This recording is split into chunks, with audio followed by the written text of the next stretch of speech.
Magiging okupado ako ngayong taon. Sa sarili muna magtutuon. Lalayo sa ingay ng mundo, sa mga bagay na hindi katumbas ng paglago. Susubukan kong bawiin ang mga pagkakataong nasayang. Susubukan ko muling makipagsapalaran. Susubok muli, magiging matapang kaysa nakaraan. Hindi ako magdaramot, ngunit isasarado ko ang puso pag di ko mahanap ang kabuluhan nito.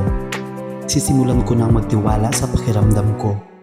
Kung dama kong hindi makabubuti, poprotektahan ko ang sarili. Magiging abala ako sa taong ito.